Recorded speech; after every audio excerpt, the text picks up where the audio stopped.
Hello, how are you doing? It's me, Mr. Cho, and today we're gonna learn on the chapter on enzymes. Okay, so as you can see here, right, there's this person, he's doing some washing, right? He's trying to wash away a stain that's on his shirt. Now, normally, there are two types of detergent, right? One is the chemical detergent, which, just uses chemicals, and another type of detergent is actually known as biological detergents, okay? Or, yeah, now let's watch a quick advertisement about this biological detergents, and there's no sound, so I'm gonna have to voice over for you. Oh, my clothes are so dirty. Alright, I need to wash my clothes. Okay, so puts all his clothes in, and oh no, my own shirt is so dirty. Gotta take it out. Look at all the grease stains. Oh, sexy body, huh? Okay, so this is a plant-based biological formula, and it contains enzymes that clean at 30 degrees Celsius. Okay, take note, the temperature is quite important. You should try to use optimum temperature for the enzyme. Okay, wow, gentle on the skin, great for the white and colored laundries, smelling good. And that's your EcoZone enzyme. Okay, so why did we show you that? Right, it's because enzymes are a very powerful tool that can be used in our daily life. So in this chapter, we are going to learn about enzymes, and the first objective is that we need to describe enzymes as biological catalysts, which are made of proteins and are involved in all metabolic reactions. Okay, what is a catalyst? A catalyst is a substance that can speed up a chemical reaction without itself being chemically changed at the end of the reaction. Okay, this is not always an enzyme. Sometimes we've got other chemicals that can be catalysts, but when we talk about biological catalysts, we are referring to enzymes. Okay, so one example of something that's not an enzyme would be this potassium chlorate, and okay, I'm not going to talk too much about this because this is not too related to our biology side. Okay, but you can just read it yourself. Anyway, now we talk about enzymes as a biological catalyst. Okay, so this is a definition of enzymes. I would need you to remember this. So enzymes are proteins that function as biological catalysts. They catalyze or speed up the rate of chemical reactions. They remain chemically unchanged at the end of reaction. Okay, repeat this to yourself a few times. And pause the video here. Say this to yourself, close your eyes, try and say it to yourself a few times. Make sure that you can recall this easily. Okay, now I think you have learned about proteins already. So you know that proteins are three-dimensional in shape. And so enzymes also have a three-dimensional shape. Now, how do enzymes work? Okay, this is a rather simple explanation. Okay, but in general, enzymes would lower the activation energy needed for a reaction to happen. Okay, so let's say for example, you have a okay, I don't want to talk about this peanut thing, it's a bit confusing. Okay, let's just talk about what does it mean to say activation energy. The energy needed to start a chemical reaction is called activation energy. So most chemical reactions don't just happen by themselves, right? They don't happen spontaneously. Some of them do, yes, but most of them don't. So in order for the chemical reaction to happen in the first place, you need a little spark, right? Or you need a little push for it to happen. And so the enzyme is the thing that provides this little push for the chemical reaction to happen.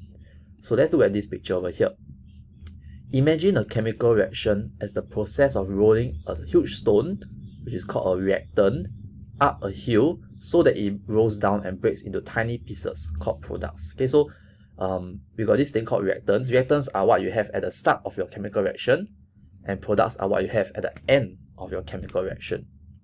Okay, so we want to get your reactants to turn into products. But how do you do that? You need to get it over a certain amount of energy, and that is known as your activation energy. So this meant, right, the amount of energy needed to get this reactant up that slope is considered as your activation energy, and we call that activation energy is the energy needed to start a chemical reaction. So once you can achieve this activation energy, right, then the rest of the reaction will occur by itself, right? It just occurs naturally. And so the stone will then roll down and break into tiny pieces. Or in the chemical way of saying it, the reactants would be broken down into their products. Okay? So what do enzymes do? Right? If you don't have an enzyme, you can imagine that it's like climbing a huge mountain, right? A super tall, steep Mount Everest. Right? It just takes too much energy for the reaction to occur. So it's not going to occur. But with enzyme, the activation energy would be lesser and it would be easy for the reaction to occur. Okay, let's look at another diagram over here. So as we can say, enzymes provide an alternative pathway with a lower activation energy required to start a chemical reaction. They lower the height of the hill. This is shown in the graph below. Enzymes catalyze chemical reactions and they speed up the rate of chemical reactions by lowering the activation energy. So let's look at one example over here.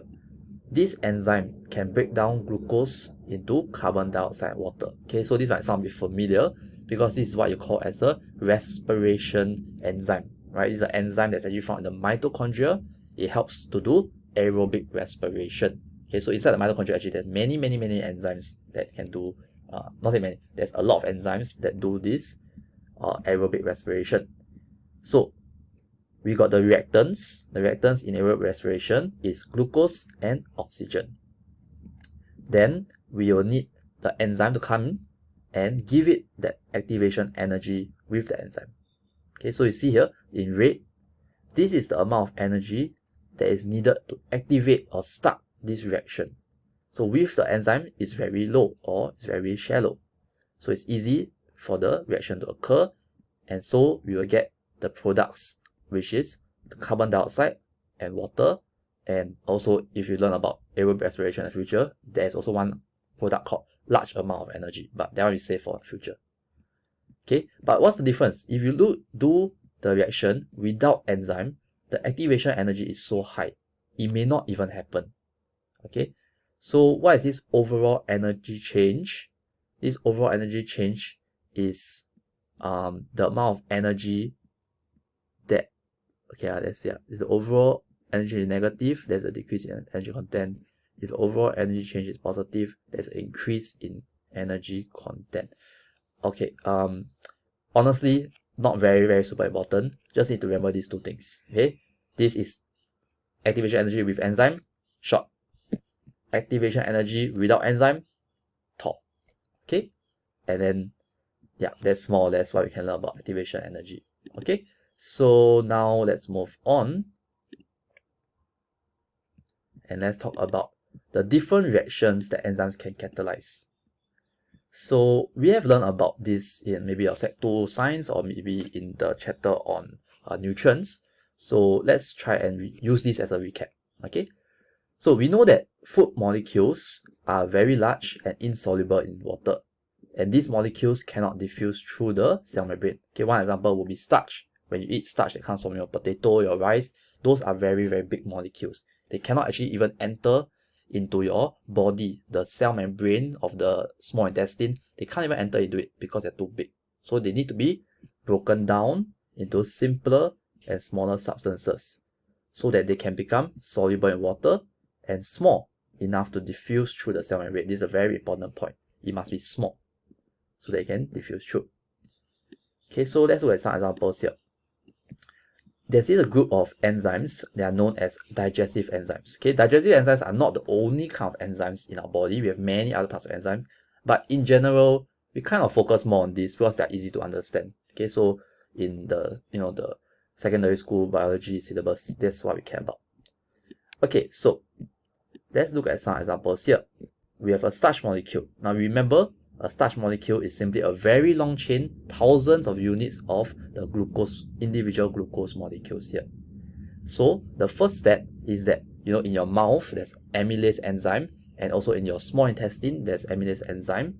Amylase enzyme is produced and released into the small intestine. Then they will come and they will digest up this starch molecule, right? Break it down into smaller pieces, which are known as maltose. Maltose is two glucose molecules together. Okay, that is the first step. After that, another enzyme, which is called maltase, will come along and will break down those maltose molecules into glucose molecules. So we will get a bunch of glucose molecules that are very small and very simple. These molecules are small enough to pass through the partially permeable cell membrane because there are pores. Pores are small little holes right inside the cell membrane. And let's look at one more example. We got a protein molecule. Okay, we call that protein molecule is represented by different shapes. Right? These are your amino acids. And a protein molecule has a three-dimensional shape. There's a certain design of it.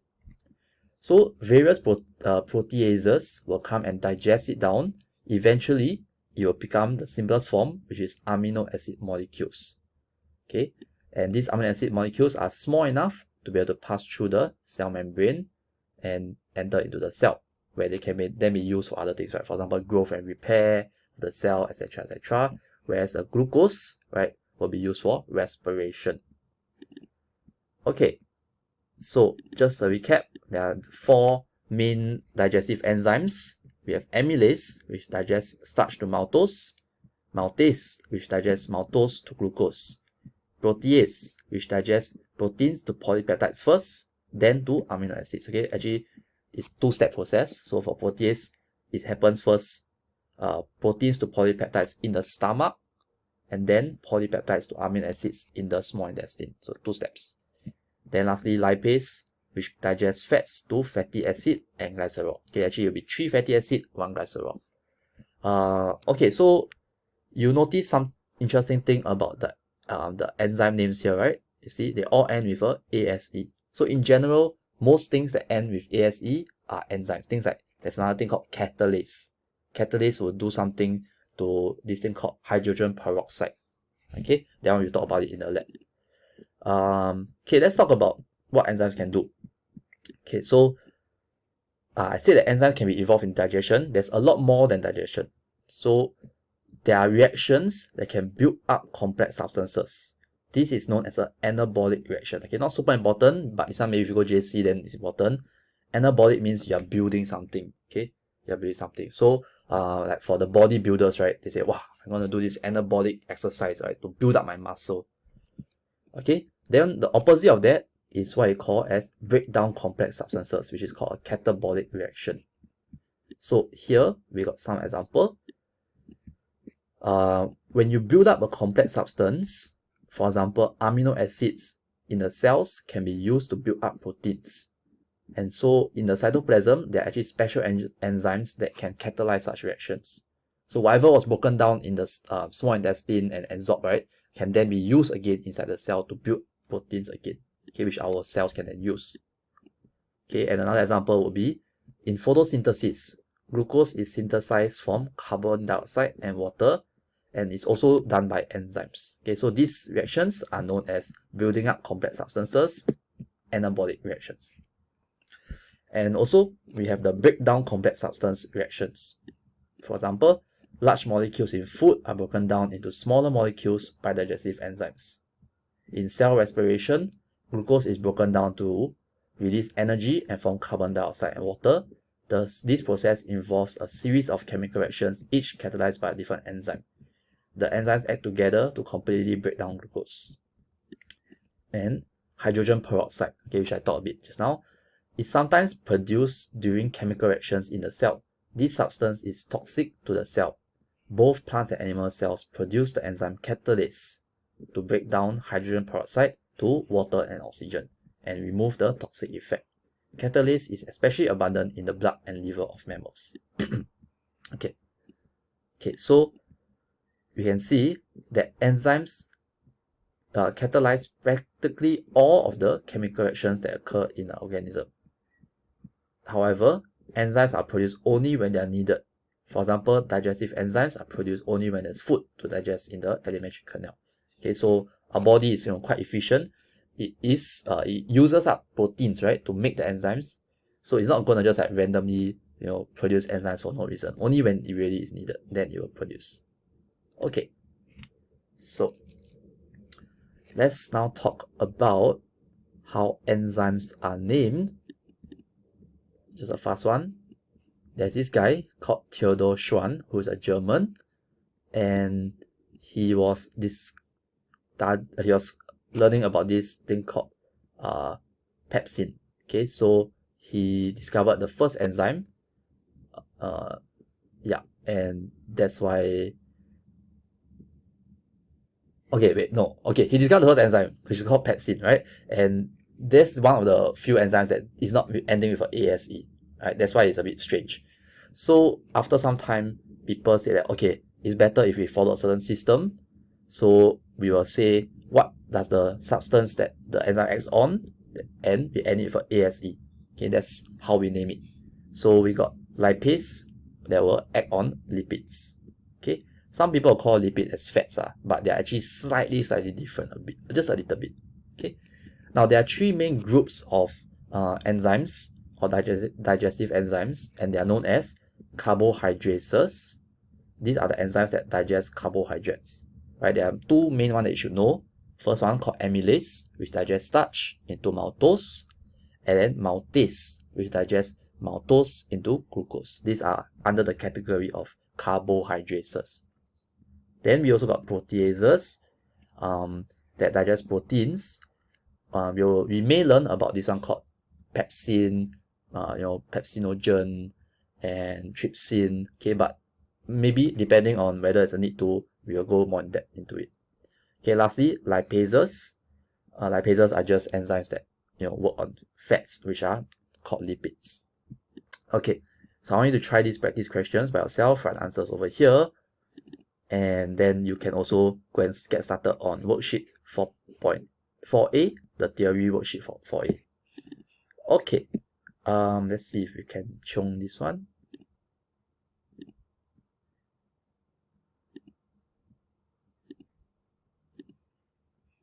Okay, I think I will pause here, and then we will continue in the next video. Okay.